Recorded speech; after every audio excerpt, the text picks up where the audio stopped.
viewers, welcome once again to another edition of our women's program, Karumpay. Today this is a special program because it is indeed a very special day. It's International Women's Day.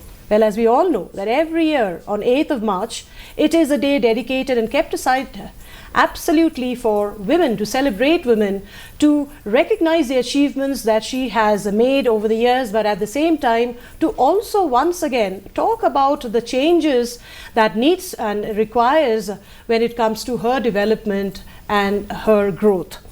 Well, this year the theme that has been kept for this year of International Women's Day is to accelerate action, which means that it's a worldwide call once again that whatever changes that has to happen, we need to accelerate, to push it even further when it comes to the question of women and the girls as well. Now, we all know that women have made significant achievements in all the decades and years, be it in our country, be it in the world, be it in the Northeast.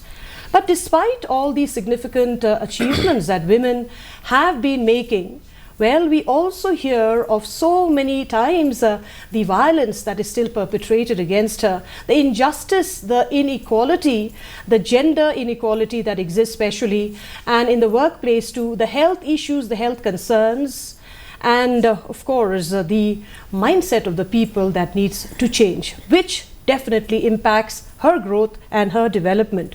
So today we take these into account once again as we are gathered here in the studio of Doordarshan to talk about women's achievements and how it has progressed, which are the areas which eclipses those growth sometimes, and therefore when we are gathered here today to discuss with some eminent ladies in this program, we would like to touch upon those issues because we want to bring it to the fore again, and what are the significant changes that needs to be done so that this equality that we are talking about, the parity that we want to have in our society, can be achieved.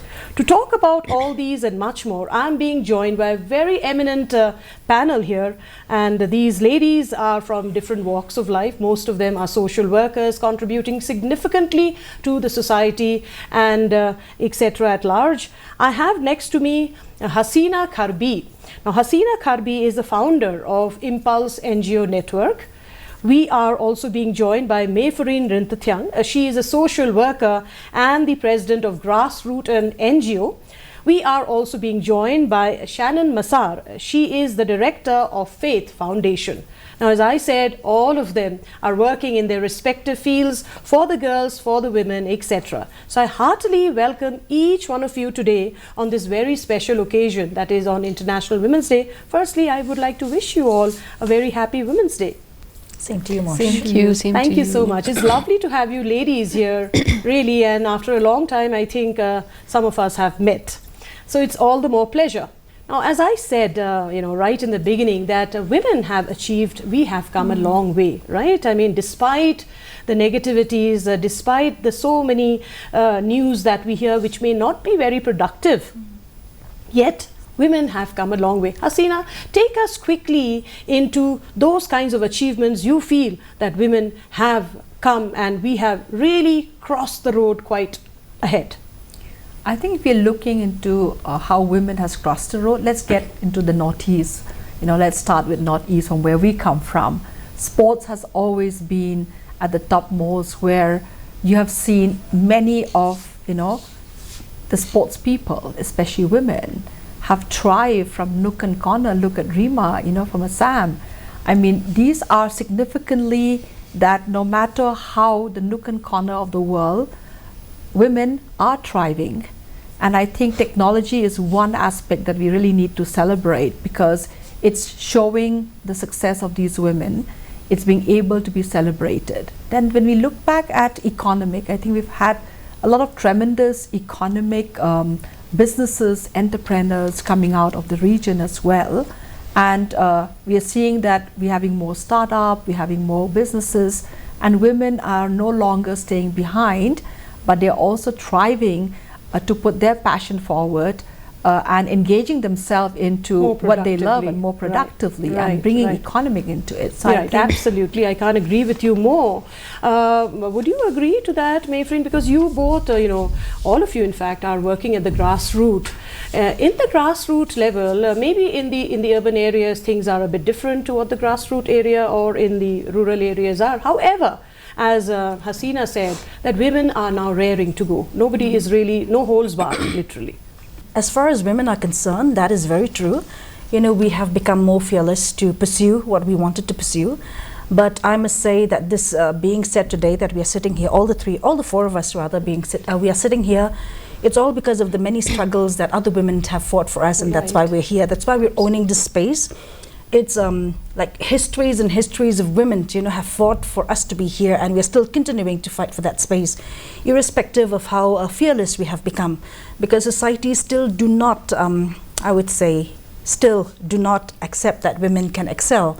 And there will always be these barriers, there will always be these weight on her if she wants to excel and pursue things on her own. So there will always be family, there will always be the biological mandates that she needs to follow to enable her to actually pursue her dreams. So it's not, I'm not comparing, I'm not going to be biased, but it's not like when we let our boys go or our men go, but women still are being shackled.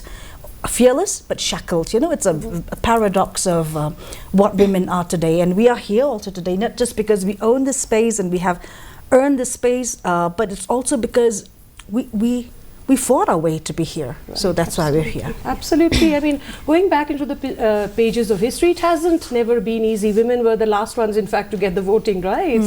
Coming to you, Shannon, as she said that women have come a long way. It's been a fight always. But in your opinion, how difficult it has been, especially, again, I bring the rural folks in the picture, the rural women especially in the scene.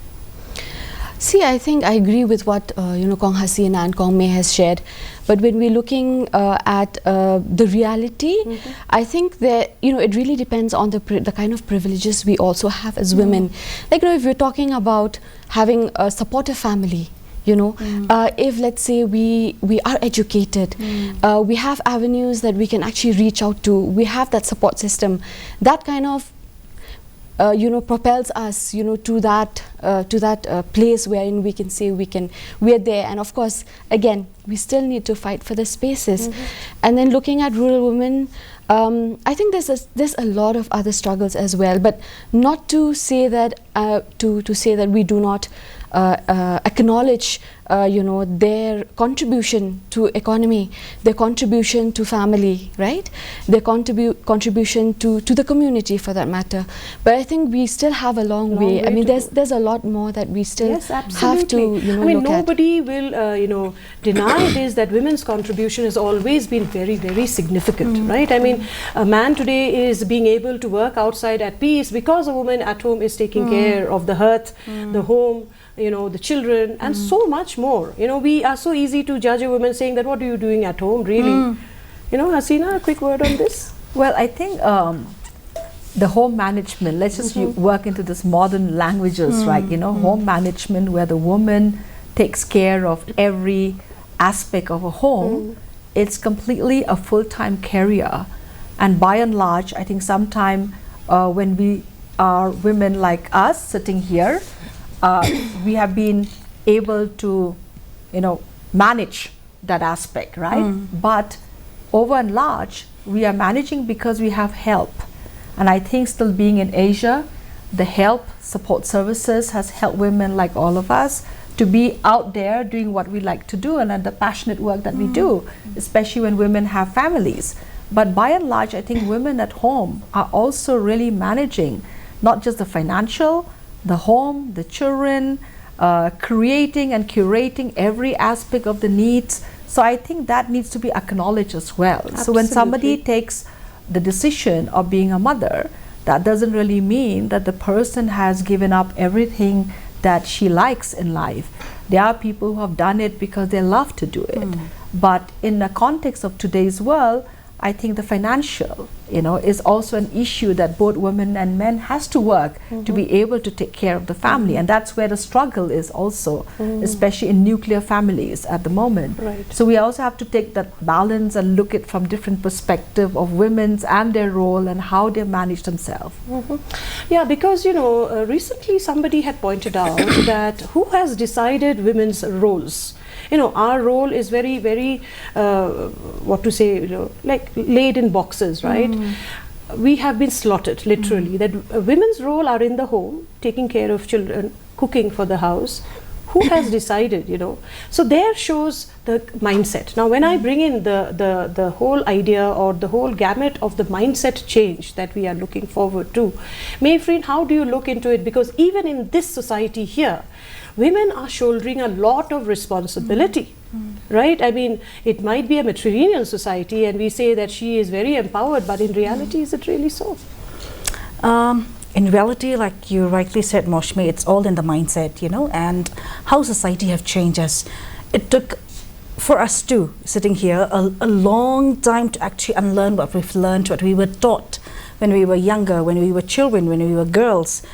Ever since we were born, we were taught to be girls, and girls have to follow certain kind of set rules, and we tried to follow them because we wanted to be accepted in the society.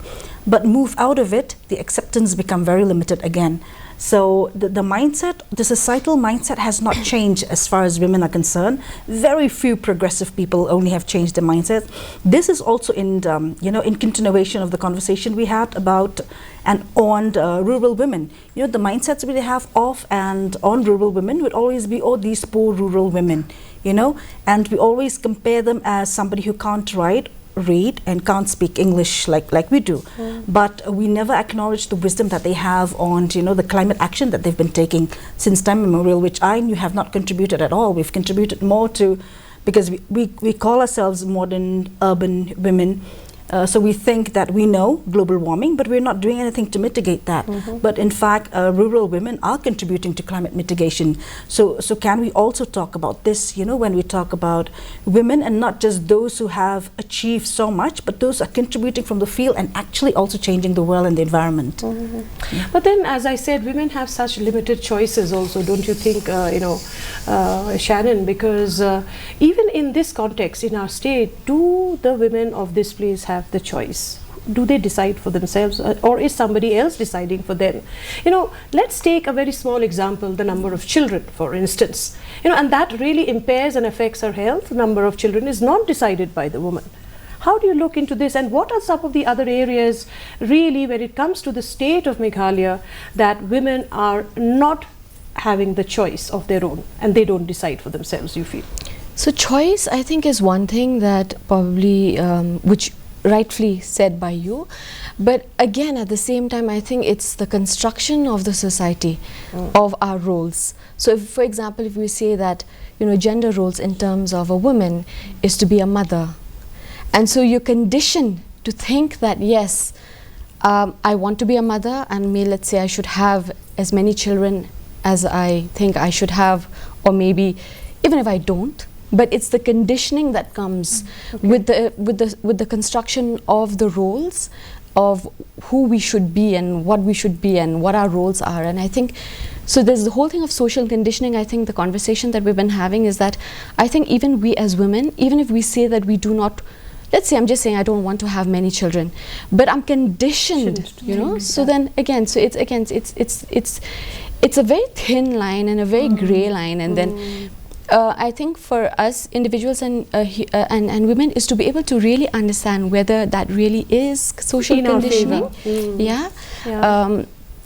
So it's actually more complicated than one could actually think. Hasina, I think this is a very significant point. Now we have actually conditioned our mindset. Patriarchy is so ingrained and so deep-rooted that though we are matrilineal, but the patriarchy here also plays a very significant role. The uncle and the men are deciders, right? So do you think that we are being conditioned to think and do in I a think certain I'll just fashion? take back from what Shannon's mentioned. The conditioning is the individual self that we are, And I think with the exposure that more and more young women, and even like younger women today, what we call the millennials or the Gen X and others, also come back from the family that they're being brought up. That's very, very important.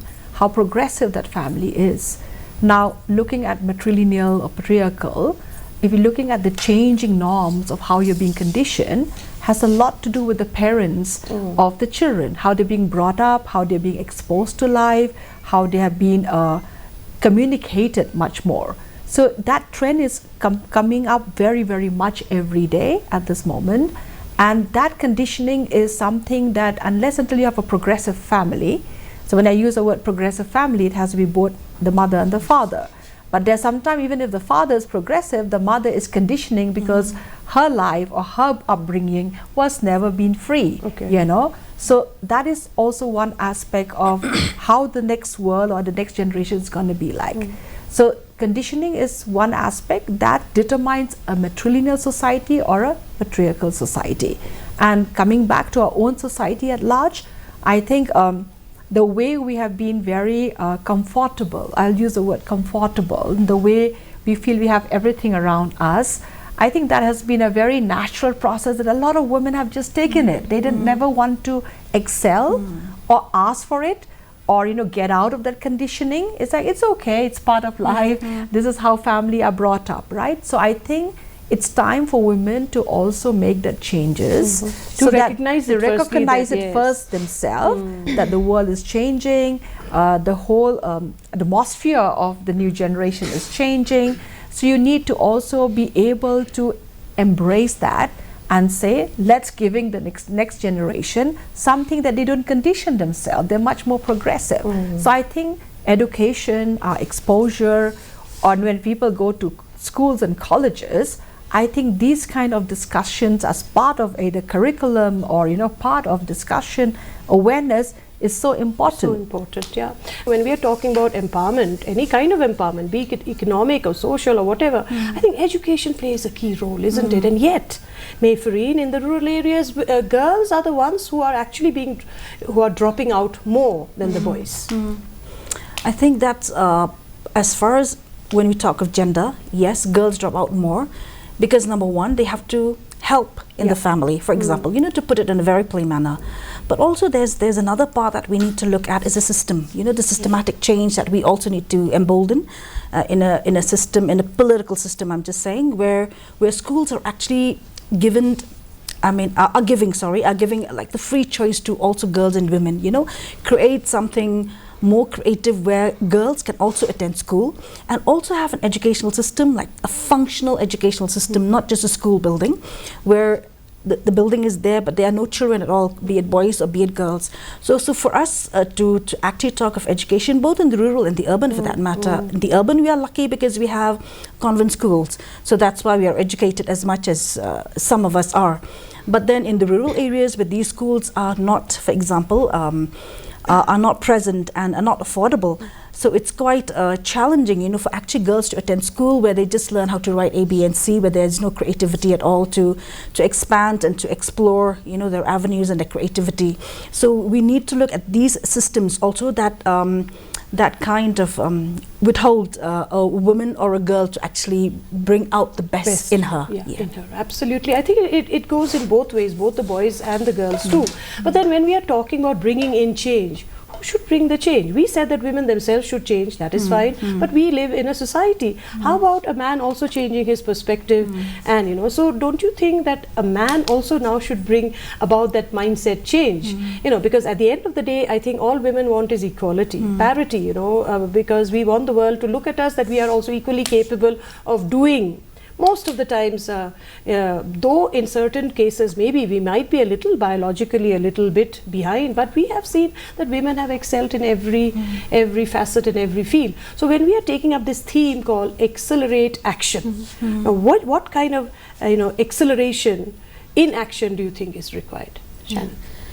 So one thing I feel that yes, definitely I think for us women is the need to recognize that we are individuals with potential, and that we have all the capability, the wisdom, and the strength to do what we feel we want to do or what we aspire to do. But not to then also place the burden just on women itself, that there's also a need of what you had shared, that to also then bring in men, boys and men as allies. And I think that is, I feel, is the need of the hour, because the society just does not just comprise of just women, but they are both women and men, and we have children and we have the elders as well. And so how can we then look at, you know, a gender transformative approach of how, you know, to kind of like support young boys, men, to kind of unpack, you know, the whole concept of gender, to be able to unpack and understand what are the kind of behaviors, what it is that makes me as an individual, you know, to say that I am, you know, what's our word to say that, to be able to unpack those norms and understand that these are the behaviors, these are the norms that can actually cause harm to somebody. These are the norms and these are the behaviors that actually can kind of limit someone's opportunity and ability as well. And I think we have to start with our young boys, which is very important. And also from the home itself. Absolutely. And I think it has to definitely start from the home, because when you look at you know, even just for example, if you say household chores, you know, it's always, the burden is always on a girl. You know, you need to start cooking, and so why not allow the boys to do that? You know, so giving an opportunity. So it's also an opportunity for boys as well, you know, to learn. Yeah, but Hasina, don't you think if not now, then when? I mean, we are talking about, there are laws, yet violence is unabated. And the kind of violence that we witness or we read about is absolutely gory. I mean, we can't even, you know, imagine it happening to us or anybody we know, yet it is happening to women. So if now, not then when? Because the laws are there, we are talking about the same issues again and again. So what is stopping us? So I think the other factor is that these violences has been there over the years. But the way it is reported today, it's more than before, because of the communication and the technology that is able to us all to hear and see. Because today it's just not about media reporting, it is about social media platform that gives the platform to a lot of people to actually report what's going on. So we hear more, we are able to see that the diversity of the kind of violences that is happening around us, not just in one place, in one state or one context, is so rampant. So that's one part that we need to accept, that these kind of violences was there.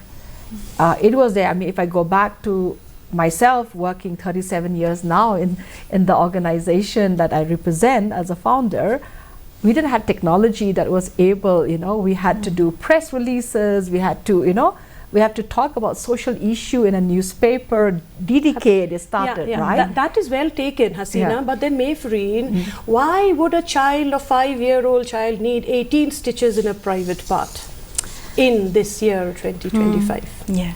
Because she has been so brutally raped. Yes. To take a cue from Hasina of how these cases are reported now and not as before, is yes, we hear of these.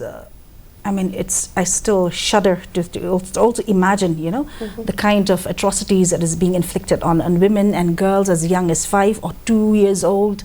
So the thing is that yes, they are reported and we read about it. But my question is, are we doing anything about it? You know, or are we just talking about it? You said there are laws, fine, there are laws which are now women friendly. But what I would like to bring here in this discussion is also, I'm afraid of a society that also have patriarchal women and not just patriarchal men, because we keep talking about the patriarchy. And when we think patriarchy, the same thing with me, when I think patriarchy, I think men. But there are also these patriarchal women who support violences and atrocities inflicted against women, and who just say she deserve it, you know, for whatever, domestic violence, rape, or anything, or sexual harassment. So these are the kind of things that we also need to work with in a society and fight against these notions of women. Like you said, accelerate action. So the first accelerating action would be, you know, to bring women as collectives and do it together, because otherwise we'll always be fighting on this space where there's no support also from the same sex, but rather we're fighting with each other, you know, as the same sex. So can we also accelerate this kind of action where we not only talk about it, we do something about it as a collective? Yeah, absolutely. And the very fact that International Women's Day is good to have all 4 women here. I wish there were men also to discuss, because this is the need of the hour, I think, at the end of the day, that we need collective action, both by men and women, to bring that progressive change that we are talking about. Unfortunately, I've completely run out of time. This discussion could have gone a little bit more in depth, and we could have taken, but then, as usual, we have touched upon it. Probably such discussions will bring in the change that we are hoping to see in our society. Thank you so much, ladies, for coming to the studio of Doordarshan and enlightening us so much. At the end, I would only like to say that an empowered woman means an empowered world. So let's break the barriers, let's break the shackles that we still have in our society, and let's celebrate women and womanhood as a society together. Thank you so much, and wishing everybody, all our ladies out there watching this program, a happy Women's Day. Until next time, from all the 4 of us and the 3 of us here, it's goodbye.